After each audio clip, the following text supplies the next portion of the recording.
శ్రీ సాయినాథాయ నమః. శ్రీ సాయి సచ్చరిత్రం మొదటి అధ్యాయం. గురుదేవతా స్తుతి. బాబా గోధుమల పిండి విసిరిన కథ, దాని తత్వం. పూర్వ సంప్రదాయానుసారము హెమాట్ పంతు శ్రీ సాయి సచ్చరిత్ర గ్రంథమును గురుదేవతా స్తుతితో ప్రారంభించుచున్నారు. ప్రప్రథమమున విఘ్నేశ్వరుని స్మరించుచు ఆటంకములను తొలగించి ఈ గ్రంథము జయప్రదముగా సాగునట్లు వేడుకొనుచు శ్రీ సాయినాథుడే సాక్షాత్ శ్రీ గణేశుడని చెప్పుచున్నారు. పిమ్మట శ్రీ సరస్వతీదేవిని స్మరించి ఆమె తనని గ్రంథరచనకు పురుగొల్పినందులకు నమస్కరించుచు శ్రీ సాయియే సరస్వతీ స్వరూపులై తమ కథను తామే గానము చేయుచున్నారనియూ చెప్పుచున్నారు.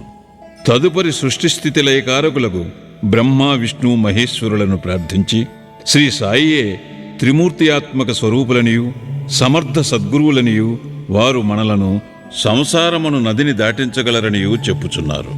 తరువాత తమ గృహదేవతయగు నారాయణాదినాథునకు నమస్కరించి వారు కొంకణ దేశములో వెలసిరనియు ఆ భూమి పరశురాముడు సముద్రము నుండి సంపాదించినదనియూ చెప్పుచు వారి వంశమూల పురుషుని స్తోత్రము చేసిరి. అటు పిమ్మట వారి గోత్ర ఋషియగు భరద్వాజముని స్మరించెను.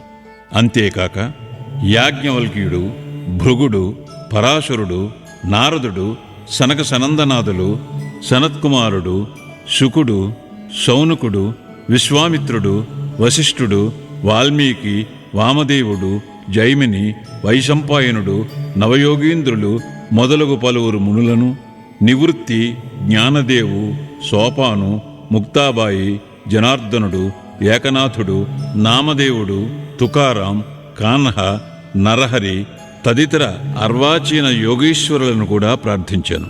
తరువాత తన పితామహుడైన సదాశివునకు, తండ్రి రఘునాథునకు, కన్న తల్లికి, చిన్నతనము నుండి పెంచి పెద్ద చేసిన మేనత్తకు, తన జ్యేష్ఠ సోదరునకు నమస్కరించాను. అటుపైన పాఠకులకు నమస్కరించి తన గ్రంథమును ఏకాగ్ర చిత్తముతో పారాయణ చేయుడని ప్రార్థించాను. చివరగా తన గురువు దత్తావతారమునగు శ్రీ సాయిబాబాకు నమస్కరించి తాను వారిపై పూర్తిగా ఆధారపడి ఉన్నానని చెప్పుచు ఈ ప్రపంచము మిథ్యయనియు బ్రహ్మమే సత్యమనే అనుభవమును తనకు కలిగించు శక్తి వారికే కలదని చెప్పుచు ఈ ప్రపంచములో ఏ ఏ జీవులందు పరమాత్ముడు నివసించుచున్నాడో వారందరికీ నమస్కరించెను. పరాశరుడు, వ్యాసుడు, శాండిల్యుడు మొదలుగా గలవారులు చెప్పిన భక్తి మార్గములను పొగడి వర్ణించిన పిమ్మట హెమాట్ పంతు ఈ క్రింది కథను చెప్పుటకు ప్రారంభించెను. 1910వ సంవత్సరం తదుపరి ఒకనాటి ఉదయమున నేను షిరిడీ మసీదులోనున్న శ్రీ సాయిబాబా దర్శనము కొరకు వెళ్ళి తిని అప్పుడు జరిగిన ఈ క్రింది విషయమును గమనించి మిక్కిలి ఆశ్చర్యపడి తిని బాబా ముఖ ప్రక్షాళనము గావించుకుని గోధుమలు విసురుటకు సంసిద్ధుడగుచుండెను. వారు నేలపై గోనెపరిచి దానిపై తిరుగులు ఉంచిరి. చేటలో కొన్ని గోధుమలు పోసుకొని కఫనీ చేతులు పైకి మడచి పిరికిడి చొప్పున గోధుమలు వేయిచు విసరసాగిరి. అది చూచి నాలో నేను, ఈ గోధుమ పిండిని బాబా ఏమి చేయును? ఆయనెందులకు గోధుమలు విసరచుండెను? వారు భిక్షాటనముచే జీవించువారే, వారికి గోధుమ పిండితోనేమి నిమిత్తము? వారికి పిండి నిల్వ చేయవలసిన అగత్యము లేదే అని చింతించి తిని అచ్చటకు వచ్చిన మరికొంతమంది కూడా ఇట్లే ఆశ్చర్యమగ్నులైరి. కాని మాలో ఎవరికినీ కూడా బాబాను ప్రశ్నించుటకు ధైర్యము చాలకుండెను. ఈ సంగతి వెంటనే గ్రామములో వ్యాపించాను. ఆబాల గోపాలము ఈ వింత చర్యను చూచుటకై బాబా వద్ద గుమికూడిరి. 4 స్త్రీలు ఎటులనో సాహసించి మసీదు మెట్లెక్కి బాబాను ప్రక్కకు జరిపి వారే విసురుట ప్రారంభించిరి. వారు తిరుగుల పిడిని చేత పట్టుకుని బాబా లీలలను పాడుచూ విసురుట సాగించిరి.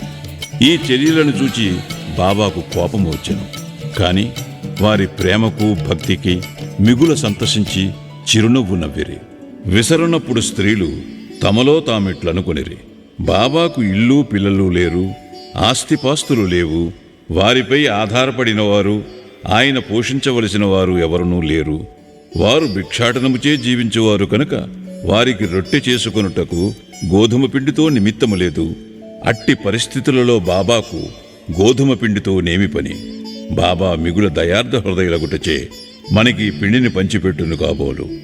ఈ విధముగా మనమున వేర్వేరు విధములు చింతించుచు పాడుచు విసురుట ముగించి పిండిని 4 భాగములు చేసి ఒక్కొక్కరు ఒక్కొక్క భాగమును తీసుకొనుచుండిరి. అంతవరకు శాంతముగా గమనించుచున్న బాబా లేచి కోపముతో వారిని తిట్టుచూ ఇట్లనెను. ఓ వనితలారా, మీకు పిచ్చి పట్టినదా ఏమి? ఎవరబ్బ సొమ్మునుకొని లూటీ చేయుచుంటిరి? మీ వద్ద నుండి గోధుమలు వాడుకుంటున్నా ఏమి? ఏ కారణము చేత పిండిని గొంపోవుటకు యత్నించుచున్నారు? సరే, ఇట్లు చేయుడు. పిండిని తీసుకుని పోయి గ్రామపు సరిహద్దులపైన చల్లుడు.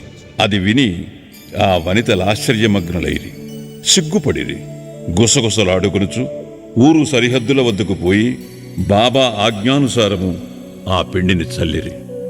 నేనిదంతయు చూచి షిరిడీ ప్రజలను బాబా చర్యను గూర్చి ప్రశ్నించి తిని, ఊరిలో కలరాజాడ్యము గలదనియు దానిని శాంతింపచేయుటకది బాబా సాధనమనియు చెప్పిరి. అప్పుడు వారు విసిరినవి గోధుమలు కావనియు వారు కలరాజాడ్యమును విసిరి ఊరి కవతల పారద్రోలిరనియు చెప్పిరి. అప్పటి నుండి కలరా తగ్గెను.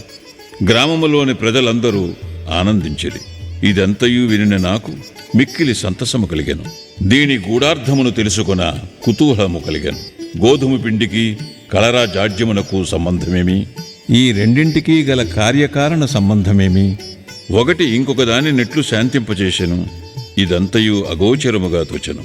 అందుచే నేను తప్పక ఈ విషయమును గూర్చి వ్రాసి బాబా లీలలను మనసారా పాడుకొనవలెనని నిశ్చయించుకొంటిని. ఈ లీలను చూచి ఇట్లు భావించుకొని హృదయానందపూరితుడనైతిని. ఈ ప్రకారముగా బాబా సచ్చరిత్రను వ్రాయుటకు ప్రేరేపింపబడితిని. అట్లే బాబా కృపా కటాక్షములచే ఆశీర్వాదములచే గ్రంథము నిర్విఘ్నముగను జయప్రదముగను పూర్తి అయినది. తిరుగలి విసురుట దాని వేదాంత తత్వము. తిరుగలి విసురుటను గూర్చి షిరిడీ ప్రజలనుకునే రీతియే గాక దానిలో వేదాంత భావము కూడా కలదు. సాయిబాబా షిరిడియందు సుమారు 60 ఏండ్లు నివసించాను. ఈ కాలమంతయు వారు తిరుగలి విసురుచునే ఉండిరి. నిత్యము వారు విసురున్నది గోధుమలు కావు, భక్తుల యొక్క పాపములు, మనోవిచారములు మొదలగునవి. తిరుగలి యొక్క క్రిందరాయి కర్మ, మీదిరాయి భక్తి. చేతితో పట్టుకుని పిడి జ్ఞానము. జ్ఞానోదయమునకు గాని ఆత్మ సాక్షాత్కారమునకు గాని మొట్టమొదట పాపములను కోరికలను తుడిచివేయవలేను. అటు పిమ్మట త్రిగుణరాహిత్యము పొందవలెను. అహంకారమును చంపుకొనవలేను. ఇది వినగనే కబీరు కథ జ్ఞప్తికి వచ్చును. ఒకనాడు స్త్రీ ఒకతే తిరుగలిలో ధాన్యమును వేసి విసరుచుండెను. దానిని చూచి కబీరు ఏడ్వసాగాను.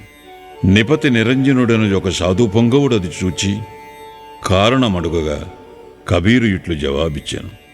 నేను కూడా ఆ ధాన్యం వలె ప్రపంచమును తిరగలలో విసరబడెదను కదా. దానికి నిపతి నిరంజనుడిట్లు బదులు చెప్పాను. భయము లేదు, తిరుగుల పిడిని గట్టిగా పట్టుకును, అనగా జ్ఞానమును విడువకును. నేనెట్లు గట్టిగా పట్టియున్నాను, నీవును అట్లే చేయుము. మనస్సును కేంద్రీకరించు, దూరముగా పూనీయకు.